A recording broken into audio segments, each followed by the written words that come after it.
السلام علیکم ورحمۃ اللہ تعالی وبرکاتہ۔ جامع رضویہ منظر اسلام کے آن لائن سبق میں آپ کا خیر مقدم ہے۔ پیارے بچوں، کھولتے ہیں اپنی کتاب شرح عقائد اور پہلے کچھ عبارت پڑھتے ہیں، اس کے بعد اس کا مطلب سمجھتے ہیں۔ بسم اللہ الرحمن الرحیم۔ ثم اشار الى دلیل حدوث العالم بقوله اذ هو اے العالم اعیان و اعراض لأنه إن قام بذاته فعين وإلا فعرض وكل منها حادث لما سنبين ولم يتعرض له المصنف رحمه الله تعالى لأن الكلام فيه طويل لا يليق بهذا المختصر كيف وهو مقصور على المسائل دون الدلائل۔ پیارے بچوں، صاحب شرح فرماتے ہیں کہ مصنف نے پہلے عالم کی تعریف کی اور کہا کہ عالم کے سارے اجزاء حادث ہیں۔ اب اس کے بعد مصنف نے عالم کے حدوث کی جانب اشارہ کیا۔ اشارہ اس لیے کیا کیونکہ پورے طور سے دلیل سے حدوث کو ثابت کرنا مصنف کا مقصد نہیں ہے، کیونکہ مصنف کی کتاب جو ہے وہ مسائل اعتقادیہ کے بیان کے لیے ہے، ان کے دلائل کے بیان کے لیے نہیں ہے۔ یہ مختصر کتاب اس کے لائق نہیں تھی، اس لیے مصنف نے دلائل کا ذکر نہیں کیا ہے، اس لیے حدوث عالم کی دلیل کو ذکر نہیں کیا۔ لیکن صاحب شرح فرماتے ہیں کہ ثم اشارہ کر دیا حدوث عالم کی دلیل کی طرف۔ اشارہ کیسے کر دیا کہ عالم کی تقسیم جو مصنف نے کی ہے، تو عالم کی تقسیم کرنے میں کہا ہوا اعیان و اعراض، اعیان و اعراض کہہ دیا، اذ ہوا اعیان و اعراض، تو یہ ایک صغرا ہو گیا۔ جب دلیل کا یہ صغرا ہو گیا تو اس کو کبرا اگر ملا دیا جائے تو دلیل ہو جائے گی۔ تو اذ ہوا اعیان و اعراض صغرا ذکر کر کے مصنف نے اس کے حدوث کی دلیل کی طرف اشارہ کر دیا۔ صرف بات سمجھ میں آئی بچوں؟ پیش کیوں نہیں کی دلیل؟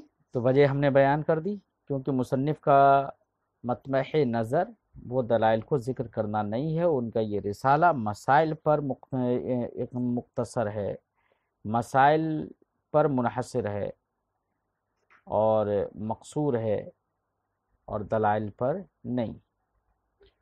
وہی فرماتے ہیں صاحب کتاب ثم اشار الی دلیل حدوث العالم، پھر مصنف نے حدوث عالم کی دلیل کی طرف اشارہ فرمایا، بقولہ، اپنے اس قول سے، اذ ہوا اعیان و اعراض، کیونکہ وہ یعنی عالم اعیان ہے اور اعراض ہیں، یعنی عالم کی دو قسمیں، اعیان اور اعراض۔ اعیان یہ عین کی جمع ہے، اعراض یہ عرض کی جمع ہے۔ دو ہی قسمیں کیوں ہیں؟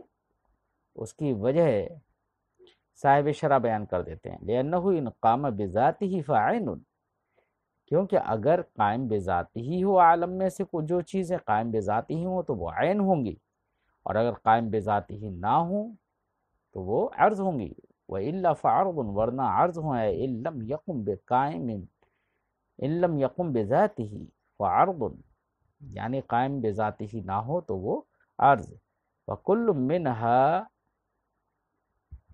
حادثٌ، اور ان میں سے ہر ایک حادث ہے۔ چاہو تو یہ منہما بھی پڑھ سکتے ہو اور چاہو تو منہا بھی پڑھ سکتے ہو۔ اے کل منہما، اعیان و اعراض میں سے ہر ایک حادث ہے، یا کل منہا، چونکہ اعیان و اعراض بہت سارے اس لیے ضمیر مؤنث کی بھی لوٹ آئی جا سکتی ہے۔ کل منہا حادث، اور اعیان و اعراض میں سے ہر ایک حادث ہے، لما سینبین، جیسے کہ عنقریب ہم اس چیز کو بیان کریں گے۔ تو صاحب شرح بیان کریں گے اس کے حدوث کو۔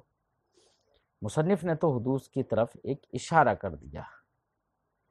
وَلَمْ يَتَعَرَّضْ لَهُ الْمُصَنِّفُ رحمہ اللہ تعالی، مصنف علیہ رحمت و رضوان نے دلیل حدوث عالم کو پیش نہیں کیا۔ کیوں؟ لأن الکلام فیہ طویل، کیونکہ حدوث عالم کی دلیل میں کلام طویل ہے۔ لا یلیق بہذا المختصر، وہ اس مختصر کتاب کے لائق نہیں ہے۔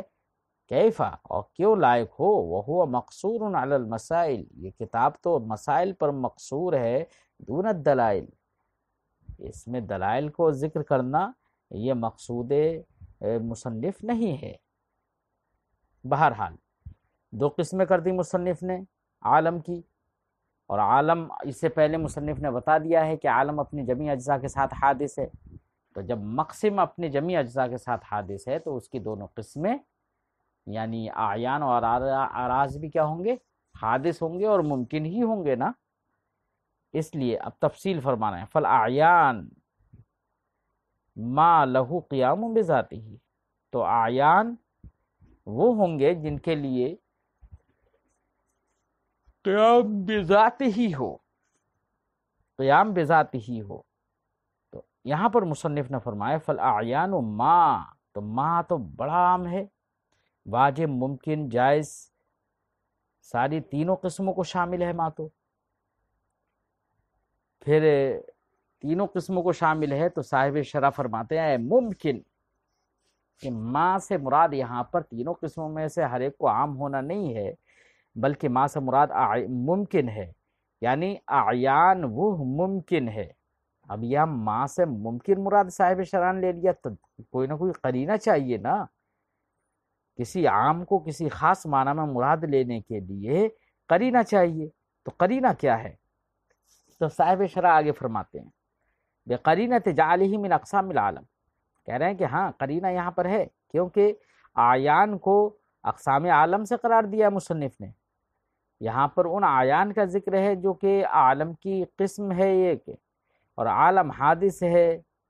جب عالم حادث ہے، ممکن ہے، عالم اس سے پہلے گزر چکا ہے، تو اب سمجھ میں آ گیا کہ اعیان بھی کیا ہوں گے، ممکن اور حادث ہوں گے، اس لیے ہم نے ممکن ما سے مراد ممکن مراد لے لیا، ما سے مراد کیا لے لیا، ممکن۔ فرماتے ہیں فالاعیان ما، تو اعیان وہ ممکن ہے لہو قیام بذاتہ، جن کے لیے قیام بذاتہ ہی ہو۔ یہاں پر ممکن کیوں مراد لے لیا؟ بقرینۃ جعلہ من اقسام العالم، اس قرینے سے کہ مصنف نے اس کو اقسام عالم سے قرار دیا ہے۔ ومعنی قیامہ بذاتہ عند المتکلمین، پیارے بچوں اگلے کی گفتگو جو صاحب شرح فرماتے ہیں وہ یہ ہے کہ متکلمین اور فلاسفہ کے مابین قائم بذاتہ ہی اور قائم بغیرہ ہی کے معنی میں اختلاف ہے۔ متکلمین قائم بذاتہ ہی کا معنی کہتے ہیں کہ یعنی قائم بذاتہ ہی ہو یا قائم بغیرہ ہی، دونوں میں تحیز مد نظر ہے ان کے نزدیک، یعنی قائم بذاتہ ہی ہو تو معنی ہوگا کہ جو اپنے تحیز میں دوسرے کے تحیز کے تابع نہ ہو، یعنی جو اپنے جس کا اپنا خود مکان ہو، خود حیز ہو، جس کی جو اپنے تحیز میں دوسرے کے تابع نہ ہو، اسے عین کہیں گے، اسے قائم بذاتہ ہی کہیں گے یہ متکلمین۔ اور جو اپنے تحیز میں دوسرے کے تحیز کے تابع ہو، یعنی اپنے لیے اس کا خود کا کوئی وجود ہی نہ ہو، بلکہ کسی حیز میں ہونا ہی اس کا ایک وجود ہو، غیر کے ساتھ قیام کے بغیر، اس محل کے ساتھ قائم ہونے کے بغیر اس کا اپنا وجود نہ ہو، تو جس کے جو اپنے تحیز میں دوسرے کے تحیز کے تابع ہو تو اس کو کہیں گے یہ عرض۔ تو عرض کی تعریف میں بھی تحیز کی قید لگا دی، اور اس کے قائم بذات ہی کی بھی تفسیر انہوں نے تحیز سے کر دی، اور قائم بغیر ہی کی تفسیر بھی تحیز سے کر دی، یعنی عین اور عرض دونوں کی تفسیر میں، دونوں کی تعریف میں انہوں نے تحیز کا اعتبار کیا۔ اور یاد رہے متکلمین کے نزدیک حیز اور مکان دونوں ایک ہی چیز ہوتی ہیں۔ کیا ہوتی ہیں؟ حیز اور مکان دونوں ایک چیز ہوتی ہیں، ان کے نزدیک حیز اور مکان دونوں ایک ہی ہیں، اور جس شے کے لیے حیز یا مکان ہوتا ہے وہ شے ان کے نزدیک ذوالجسم ہوتی ہے، اشارہ حسیہ کو قبول کرنے والی ہوتی ہے۔ مصنف علیہ رحمت و رضوان نے متکلمین کے جو تعریف کو پیش کیا ہے متکلمین کی جانب سے، تو متکلمین کی تعریف کو پیش کر کے یہ بتایا ہے کہ متکلمین نے عین اور عرض دونوں کی تعریف میں تحیز کا لحاظ کیا ہے، اور تحیز کا مطلب ہوتا ہے کسی شے کا حیز میں ہونا یا کسی شے کا مکان میں ہونا، کیونکہ حیز و مکان دونوں متکلمین کے نزدیک ایک ہی ہیں۔ جب کسی شے کا حیز یا مکان میں ہونا یہ معنی ہے، تو قائم بذات ہی کا معنی کیا ہوا؟ جس کا تحیز جو خود سے متحیز ہو، اپنے تحیز میں دوسرے کے تحیز کے تابع نہ ہو، یعنی جس کا اپنا خود ہی حیز اور مکان ہو۔ اور آپ جانتے ہیں بچوں، جس کا خود اپنا حیز اور مکان ہوگا وہ ذوالجسم چیز ہوگی، قابل اشارہ حسیہ ہوگی۔ وہ جب قابل اشارہ حسیہ ہوگی تو پیارے بچوں وہ مجرد نہیں ہو سکتی، اس لیے عین کی تعریف سے اللہ رب العزت کی ذات خارج ہو گئی، یعنی قائم بذات ہی کی کی تفسیر متکلمین نے کی ہے تحیز کے ذریعے سے، اس سے اللہ رب العزت کی ذات خارج ہو گئی، کیونکہ اللہ رب العزت متحیز فی الحیز نہیں ہے۔ بات سمجھ میں آئی؟ تو اللہ رب العزت کی ذات کو عین کی تعریف سے خارج کرنے کے لیے یہ تعریف متکلمین نے کی عین کی، یعنی قائم بذات ہی کی تفسیر اس طور سے کی۔ ایسے ہی قائم بغیر ہی کی تفسیر متکلمین نے یہ کی ہے کہ جو اپنے تحیز میں دوسرے کے تحیز کے تابع ہو، یعنی ایسے محل اور ایسے موضوع کے تابع ہو جس محل اور موضوع کے ساتھ وہ قائم ہو، اور اس محل اور موضوع میں ہونا ہی اس کا اپنا وجود ہو، اس کا اپنا وجود پہ الگ سے کچھ نہ ہو، بلکہ اس موضوع میں ہونا اور محل میں ہونا ہی اس کا وجود ہو۔ یہ ہے بالعرض قائم بالعرض، یعنی قائم بغیر ہی کی تفسیر۔ اب قائم بغیر ہی کی تفسیر میں بھی متکلمین نے تحیز کا اعتبار کیا۔ تحیز کا اعتبار کیوں کیا؟ اس لیے کہ تاکہ صفات باری تعالی عرض ہونے سے خارج ہو جائیں، کیونکہ اللہ رب العزت کی صفات بھی متحیز فی الحیز نہیں، کیونکہ اگر وہ اپنے تحیز میں دوسری کے تحیز کے تابع ہو، یہ جب تفسیر کی جائے گی قائم بغیر ہی کی، تو اللہ رب العزت کی صفات بھی صفات عرض ہونے سے خارج ہو جائیں گی۔ کیوں؟ اس لیے کہ وہ تحیز میں دوسری کے تحیز کے تابع نہیں ہیں، کیونکہ وہ اللہ رب العزت کی ذات کی محتاج ہوتی ہے، اللہ رب العزت کی ذات کے ساتھ قائم ہوتی ہیں، اور اللہ رب العزت کسی بھی حیثیت سے بے نیاز ہے، پاک ہے۔ اس لیے صفات باری تعالیٰ بھی متکلمین کی اس تفسیر پر عرض ہونے سے خارج ہو گئے۔ بات سمجھ میں آئی بچوں؟ تو صفات باری تعالیٰ اور ذات باری تعالیٰ کو عین اور عرض سے خارج کرنے کے لیے قائم بذات ہی اور قائم بغیر ہی کی یہ تفسیر متکلمین نے کی ہے۔ رہے فلاسفہ، تو فلاسفہ نے قائم بذات ہی کا معنی جو کیا ہے، مطلب عین کی جو تفسیر کی ہے، اور قائم بغیر ہی کا معنی فلاسفہ نے جو کیا ہے وہ یہ ہے کہ قائم بذات ہی ان کے نزدیک ہے شے کا قائم ہونا بذات ہی، اس کا مطلب ہے کہ شے محل سے بے نیاز ہے، ایسے محل سے بے نیاز ہے جس محل کے ساتھ وہ قائم ہو،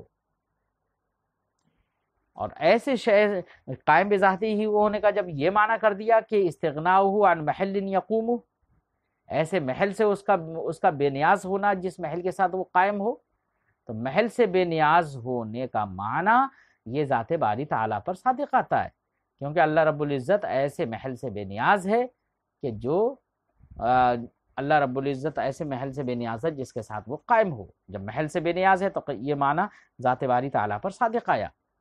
اب ذات باری تعالیٰ پر صادق آیا تو فلاسفہ کی عین کی تفسیر سے لازم آئے گا ذات باری تعالیٰ عین ہو جائے، اور جب عین ہوگا اور عین ہے عالم کی قسم، تو ذات باری تعالیٰ کا عالم میں داخل ہونا لازم آئے گا، اور عالم ہے حادث تو ذات باری تعالیٰ کا حادث ہونا لازم آئے گا، فلاسفہ کی تعریف پر، فلاسفہ کی تفسیر پر۔ ایسے ہی فلاسفہ نے جب عرض کی یا قائم بغیر ہی کی جب تفسیر کی تو انہوں نے یہ کہا کہ قائم بغیر ہی کا مطلب ہے کہ ایک کسی شے کا اس طور سے ہونا یا کسی شے کا تعلق دوسری شے سے اس طور سے ہو جائے کہ شے اول صفت بن جائے اور شے آخر موصوف بن جائے، یعنی دو چیزوں کے درمیان میں شے کا قائم بغیر ہی ہونے کا مطلب ہے کہ وہ شے، ایک شے کا اختصاص دوسری شے کے ساتھ اس طور سے ہو جائے کہ ایک صفت بن جائے دوسری موصوف بن جائے، تو یہ ہے قائم بغیر ہی ہونے کا مطلب۔ اب جب قائم بغیر ہی ہونے کا جب یہ مطلب ہوگا بچوں، تو اب دیکھیے یہ معنی تو کس پر صادق آئے گا؟ صفات باری تعالیٰ پر بھی صادق آئے گا، کیونکہ اللہ رب العزت کی صفات اس کی ذات کے ساتھ اس طور سے اختصاص ہے، صفات کا اس طور سے تعلق اور ربط ہے کہ ان میں ذات باری تعالیٰ موصوف ہے، اور وہ صفات کیا سب بن گئی؟ اس کے لیے صفت بن گئی، نعت بن گئی۔ کیا بن گئی؟ نعت بن گئی۔ تو ایک نعت بن جائے اور دوسرا منعوت بن جائے، اس طور سے اختصاص و تعلق ہو جائے، تو اس کا نام ہے قائم بغیر ہی۔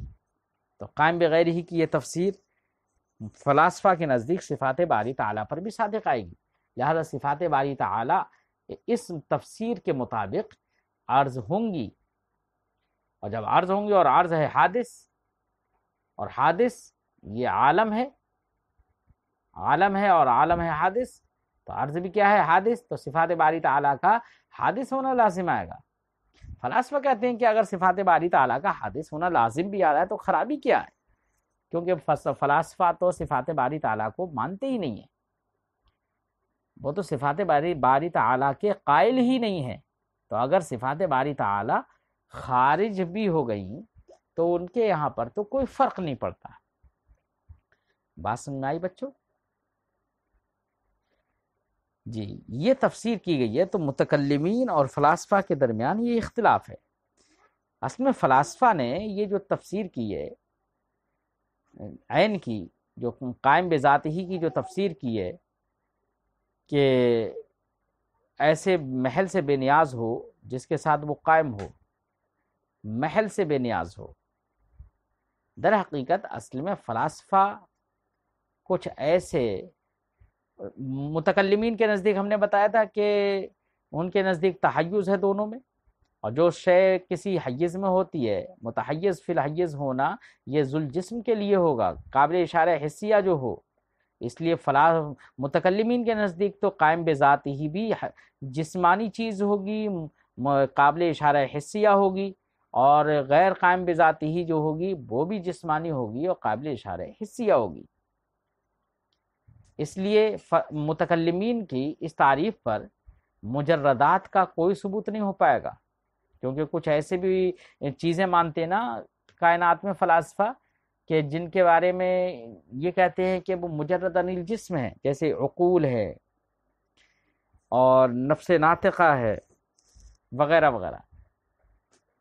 فلاسفہ متکلمین کے قول پر ان کا کوئی ثبوت نہیں ہوگا، کیونکہ کائنات عرض عین اور عرض ہے، اور عین و عرض دونوں میں سے ہر ایک کے لیے حیز چاہیے، اور حیز میں جو چیز ہوگی وہ ذل جسم ہوگی، قابل اشارہ حسیہ ہوگی، اور مجردات قابل اشارہ حسیہ نہیں۔ تو ان کو خارج کرنے کے لیے متکلمین نے، اور اللہ رب العزت کی صفات کو عالم سے خارج کرنے کے لیے اللہ رب العزت نے صفات اور ذات کو خارج کرنے کے لیے تحیز کے ذریعے سے تفسیر کی ہے۔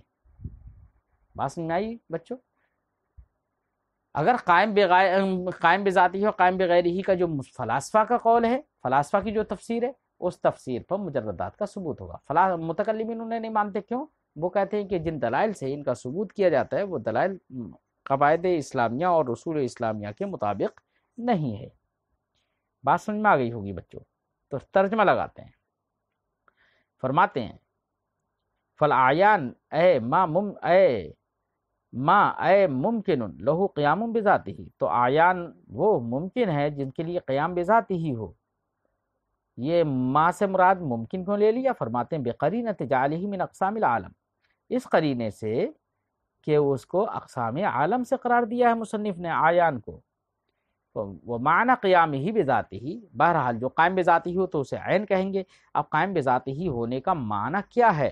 تو فرماتے ہیں عند المتکلمین، متکلمین کے نزدیک قائم بذاتی ہی ہونے کا معنی ہے ان یتحیز بنفسہ، جو خود سے متحیز ہو، یعنی جس کی اپنی خود حیز ہو، جو اپنے حیز میں خود موجود ہو، غیر تابع تحیزہ لتحیز شیء آخر، اس کا اپنا حیز میں ہونا دوسری حیز کے تابع نہ ہو، دوسری حیز کے تابع نہ ہو، بخلاف العرض، برخلاف عرض کے، فإن تحیزہ تابع لتحیز الجوہر، کیونکہ عرض کا تحیز، عرض کا کسی حیز میں ہونا، عرض کا حیز میں ہونا یہ تابع ہے جوہر کے تحیز کے. کون سے جوہر کے تحیز کے؟ الجوہر الذی هو موضوعہ، اس جوہر کے تحیز کے تابع ہے جو جوہر عرض کے لیے موضوع اور محل ہوتا ہے، الذی یقومہ، جس محل اور موضوع کے ساتھ وہ عرض قائم ہوتی ہے. تو وہ اپنے تحیز میں عرض تابع ہوتی ہے جوہر کے تحیز کے، یعنی اپنا اس کا خود اپنی حیز نہیں ہوتی ہے بلکہ جوہر کے حیز میں ہونا ہی اس کا اپنا وجود ہے. ومعنی وجود العرض فی الموضوع، فرماتے ہیں کہ عرض کا موضوع اور محل میں موجود ہونے کا مطلب ہوتا ہے ان وجودہ فی نفسہ ہوا وجودہ فی الموضوع، یعنی عرض کا اپنا وجود فی نفسہ، وہ وجود فی الموضوع ہی ہے، اس کا الگ سے اپنا کوئی وجود نہیں ہوتا بلکہ وجود فی الموضوع ہی اس کا اپنا وجود ہے. ولہذا یمتنع الانتقال عنہ، جب اس کا اپنا خود کا کوئی وجود نہیں ہوتا ہے بلکہ وجود فی الموضوع ہی اس کا اپنا وجود ہے، تو اسی وجہ سے اس موضوع سے اس عرض کا انتقال ممتنع ہوتا ہے. جیسے کہ کپڑا ہے، اس سے سفیدی کا اپنا کوئی وجود نہیں بلکہ کپڑے میں ہونا ہی اس کا اپنا وجود ہے، اسی وجہ سے ہے کپڑے سے اس کا انتقال ممتنع ہوگا، نہیں ہو سکتا انتقال. اب آپ کہیں کبھی کبھی کپڑے کا رنگ چھوٹ جاتا ہے، تو رنگ جب چھوٹتا ہے تو وہ کپڑے سے چھوٹتا ہے، تو جس جگہ جس کے ساتھ میں قائم ہے، جس پانی یا جو کسی بھی نہ کسی چیز کے ساتھ تو وہ قائم ہوگا، تو اس جس کے ساتھ قائم ہے اسی محل کے اندر اس کا وجود ہونا ہی وہ اپنا وجود ہے، اس کا اپنا کوئی وجود نہیں ہے. بخلاف وجود الجسم فی الحیز، برخلاف جسم کے کسی حیز میں موجود ہونے کے، تو جسم کے کسی حیز میں موجود ہونے کے اس کے برخلاف، کیونکہ اس کا اپنا وجود خود سے ہوتا ہے. تو یہاں پر دو چیزیں ہوئیں، ایک ہوا اپنا وجود، ایک ہوا وجود فی الحیز. تو عرض کا اپنا وجود نہیں ہوتا ہے بلکہ وجود فی الحیز ہی اس کا اپنا وجود ہوتا ہے. رہا اس کے برخلاف جسم، تو جسم کا اپنا وجود بھی ہوتا ہے اور وجود فی الحیز ایک الگ شے ہوتی ہے.